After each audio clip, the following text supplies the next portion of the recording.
Hi hello welcome back to பசுமை மந்திரம். திருவிழானாலே ஒரே வேலை தான். அதனால் எல்லா வேலையும் ஏஞ்சி காலையில் விடியற் காலையில் ஏஞ்சி வேலையை முடிச்சுட்டு குளிச்சுட்டு சமைக்கலாம்னு சொல்லிட்டு வந்தாச்சு. ஃபஸ்ட்டு கருவாட்டு குழம்பு தான் சமைக்கலாம்னு சொல்லிட்டு எண்ணெய் ஊற்றி கடுகு போட்டு பூண்டு போட்டுட்டு கடுகு பொரிஞ்ச உடனே வெந்தயம் கொஞ்சம் போட்டு வதக்கிட்டு வெங்காயம் போட்டு வதக்கலாம்னு சொல்லிட்டு ரெடி பண்ணிக்கிட்டே இருக்கேன். அதுக்கு இடையில் பார்த்திங்கன்னா கொஞ்சம் பொங்கலும் ஒரு பக்கம் போட்டிருந்தேன், வெண்பொங்கலும். அதுவுமே கிட்டத்தட்ட ரெடியாகிற கண்டிஷன் ஆகிடுச்சு. அது வெறும் உப்பு போட்டு மட்டும் பொங்கணும், அதுக்காக தான். பாருங்கள், அது பாருங்க ரெடி ஆகிடுச்சு வெண்பொங்கல். இதுவுமே ரெடி ஆகிடுச்சு. நல்லா குழைய நல்லா வேக வச்சு நல்லா ஆஃப் பண்ணியாச்சு. என்ன எல்லாம் கொஞ்சம் கொஞ்சமாக செய்கிறேன்னு நினைக்காதீங்க, யாருமே வரல. ஏன்னா எல்லோரும் அங்கங்கே திருவிழா நடக்குது. அதனால் எல்லோரும் ஊரில் இருக்காங்க, நாளைக்கு தான் வருவாங்க. இப்போ நாங்கள் இங்கே 4 பேர் மட்டும்தான் இருக்கோம், அதனால தான் கம்மியாக செய்கிறேன். எங்கள் அப்பா மட்டும்தான் வந்திருக்காரு, அதனால தான் கம்மியாக செய்யலாம்னு சொல்லிவிட்டு கம்மியாக செஞ்சிட்ருக்கேன். வெங்காயம் வதங்கினோடனே தக்காளி போட்டாச்சு. தக்காளி கொஞ்சம் வதங்கினதுக்கப்புறமா கருவேப்பிலையை போட்டுட்டு அதுக்கப்புறம் காயை போட்டு வதக்கலாம் சொல்லிவிட்டு கருவேப்பிலையை உருவி போடலான்னு போட்டுகிட்டே இருக்கேன். கருவேப்பிலையும் நல்லா வதங்கிடுச்சு. வெங்காயம், கத்திரிக்காய், உருளைக்கிழங்கு, இது 2 காய் கட் பண்ணி வச்சுருக்கேன். கத்திரிக்காய் நம்மளோட தோட்டத்தில் காய்ச்ச கத்திரிக்காய். நான் அது வீடியோ எடுத்திருக்கேன், ஆனால் எடிட் பண்ணுறதுல ஏதோ மிஸ் ஆகிட்டுருக்கு. அதனால தான் அதை என்னால் போட முடியல.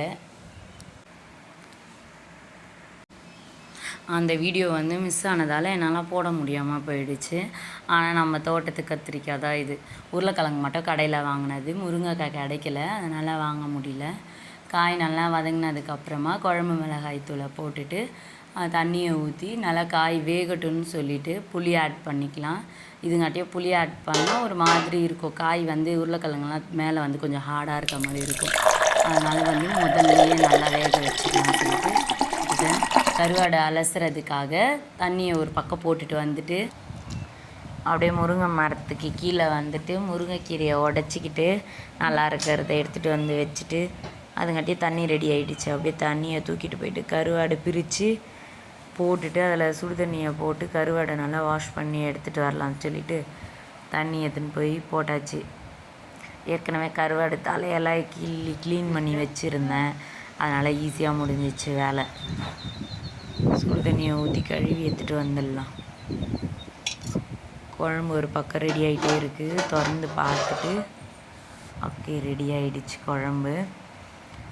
இந்த ஸ்டேஜில் புளி தண்ணியை கொஞ்சம் மிக்ஸ் பண்ணிக்கலாம். மிக்ஸ் பண்ணிவிட்டு நல்லா தொழவி விட்டுட்டு கொதிக்கிட்ட சொல்லிவிட்டு அதுங்காட்டி கீரையை உருவி எடுத்துகிட்டு போகலான்னு சொல்லிட்டு கிட்டக்கிட்டேன்னு ஒரு பக்கம் கீரையை உருவிட்டேன்.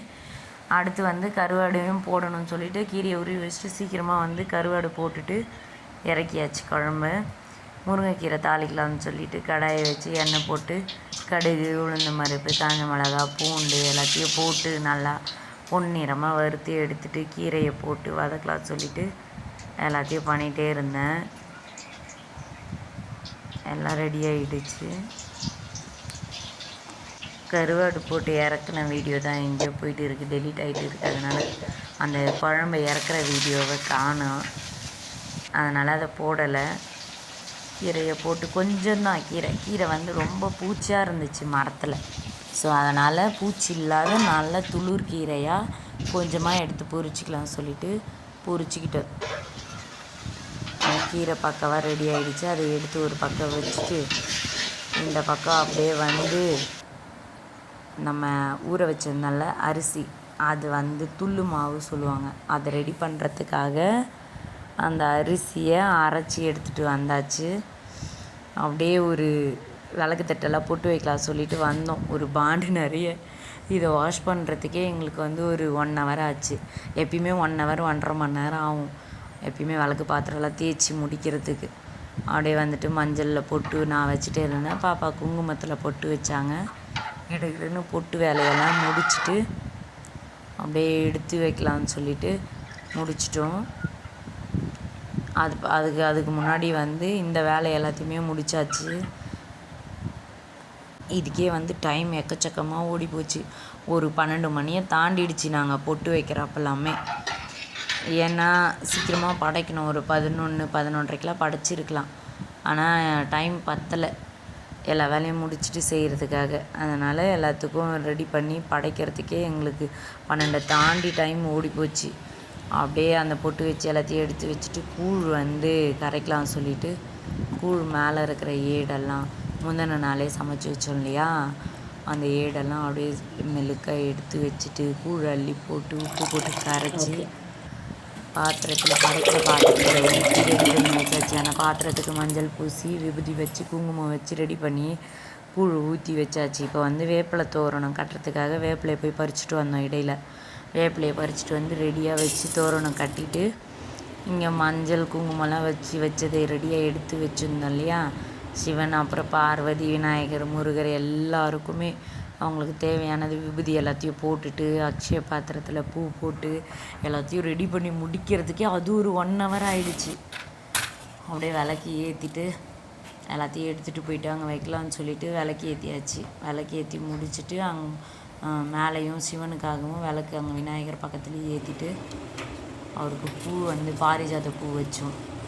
சாமந்தி எல்லாமே வாங்கிட்டு வந்துருந்தோம், மல்லி எல்லாம். ஆனால் செம்பருத்தி பூ சாமிக்கு ரொம்ப பிடிக்கும் சொல்லிட்டு செம்பருத்தி பூ பாரிஜாதம் மல்லி மட்டும் வச்சுட்டு லக்ஷ்மி தேவி குட்டியாக இருக்காங்க பாருங்க, இவங்க வந்து அன்னபூரணி முருகருக்கு எல்லாருக்கும் வச்சுட்டு அப்படியே ஏற்றி முடிச்சுட்டு கூழெல்லாம் எடுத்துகிட்டு வந்து அங்கே வைக்கலாம்னு சொல்லிவிட்டு அதில் தயிர் வெங்காயம் வேப்பிலை அதெல்லாம் போட்டுட்டு தோரணத்தை எடுத்து கட்டி எடுத்துகிட்டு வந்து வாசலில் வைக்கலாம்னு சொல்லிவிட்டு வேப்பிலை போட்டு வாசலில் தூக்கிட்டு போயிட்டு வச்சிட்டோம். காற்று வேற உசு உசுன்னு அடிச்சுக்கிட்டே இருந்துச்சு எக்கச்சக்கமாக. அது அட்ஜஸ்ட் பண்ணி கட்டி எடுத்துகிட்டு போய் வச்சாச்சு. ஏன்னா நாங்கள் எப்பயுமே வாசலில் வச்சு தான் படைப்போம். எங்கள் வீட்டுக்கு நேராக தான் சாமி இருக்காங்க, கிராம தேவதைக்கு தான் படைக்கிறோம். அதனால் வாசலில் வச்சு படைக்கலாம்னு சொல்லிவிட்டு எடுத்துகிட்டு போய் எப்பவுமே இப்படி தான் பண்ணுவோம். பானகம் அப்புறம் துள்ளு மாவு இளநீ எல்லாத்தையும் வச்சு தான் படைப்போம். இளநீ வந்து கண்ணை திறக்கணும், கண்ணை திறந்து வச்சு தான் நாங்கள் படைப்போமே. நேரத்தில் அப்பாவுக்கு வாழைப்பழம் வச்சுட்டு இளநியை கண்ணை திறந்துட்டு அதுங்க கற்பூரம் ஏற்றி வத்தி ஏற்றணும். காற்றடிக்கிறதுனால கற்பூரத்துலேயே வத்தி ஏற்றிக்கலாம்னு சொல்லிட்டு முதல்ல வத்தி ஏற்றவே இல்லை. காற்று செம்மையாக அடிக்குது பாருங்க. அதுக்கப்புறம் கற்பூரத்துலேருந்து வத்தி ஏற்றி ஈஸியாக வச்சுட்டேன், பெரிய கற்பூரமாக வச்சு. அதுலேயே 2த்துலேயும் காமிச்சு தேங்காவை உடச்சி இளநியை கண்ணை திறப்பாங்க. தேங்காய் உடைச்சதுக்கப்புறம் பொன்னியம்மனுக்கு தீபாராதனை காமிக்கணும்.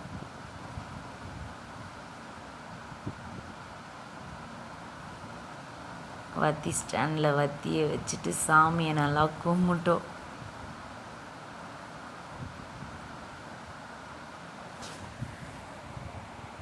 அவரும் தேங்காய் உடச்சி வச்சுட்டாரு. நாங்கள் யாருமே இல்லை, அதாவது நாங்கள் மட்டும்தான் 4 பேர், வேறு யாருமே இல்லை. ஏன்னா அங்கேயும் நெருப்பு திருவிழா நடக்குது ஊர்லேயும். அதனால் யாரும் ஊர்லேருந்து வரல. நாளைக்கு தான் தேருக்கு வரேன்னு சொல்லிட்டாங்க காலையில்.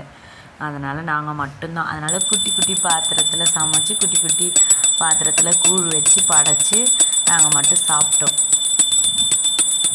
தீபாராதனை காமிச்சிட்டு அதுக்கப்புறம் எல்லாமே உள்ளே எடுத்துகிட்டு போயிட்டு உள்ளே வந்து இலை போட்டு சமைச்சது வச்சு சிம்பிளாக தான் சமைப்போமே. இப்போது ஈவினிங் தான் வந்து சிக்கன் இல்லை மட்டன் முட்டை அந்த மாதிரி சமைப்போம். இப்போ வந்து கருவாடு கூழ் பொங்கல் கீரை மாவு இது மட்டும்தான் வச்சு படைப்போம். உள்ளேயும் படைச்சி முடிச்சுட்டு தீபாராதனை காமிச்சிட்டு பொன்னியம்மனுக்கு அப்படியே நாங்கள் சாப்பிட்டு ஈவினிங் முடிஞ்சால் வீடியோ எடுப்போம். ஓகே ஃப்ரெண்ட்ஸ், அடுத்த வீடியோவில் பார்க்கலாம். பாய்.